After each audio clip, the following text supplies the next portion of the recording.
Hey everybody, it's Josh at Walnut Ridge.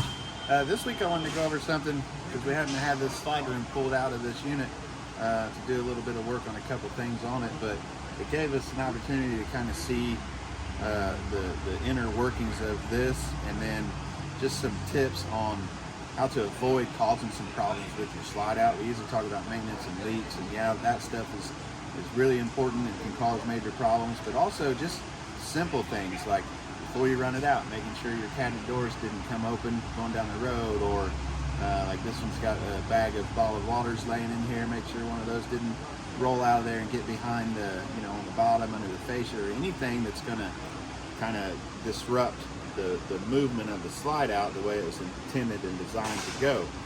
So you can see in this one, that's why I wanted to look at this, because we have this control board in here that's underneath what would be a drawer in here.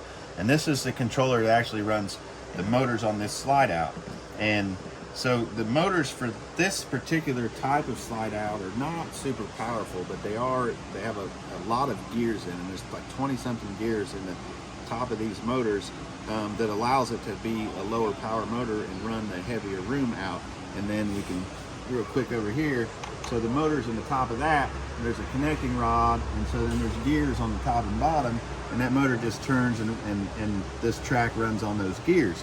So what happens, this controller is monitoring kind of how much power it's taking to run the room, and if one motor starts to get ahead of the other, it's going to control that to slow one side down and let the other one catch up. If something is lodged in there, that motor's going to be trying to force against something that can't move, and the other side is going to continue to move. And so this control board is going to sense that, and it's going to stop the movement of the slide and probably throw an error code, which, I mean, I don't suggest getting in and messing with this control board because they are synced to do what they're supposed to do, but there is instructions on there on how to manually override. In case you have a problem with the slide out, you need to get it in so you can take it to service and have it worked on.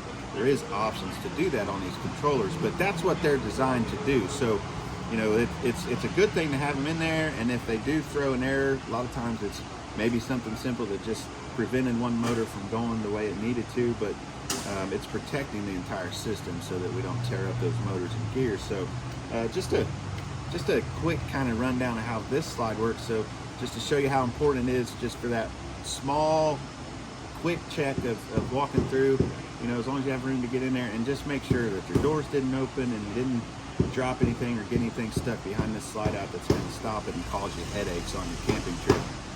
You don't want to be stuck out there without being able to operate your slide to take the thing home or to get it to service to get it fixed. So hopefully this will help you. Thanks.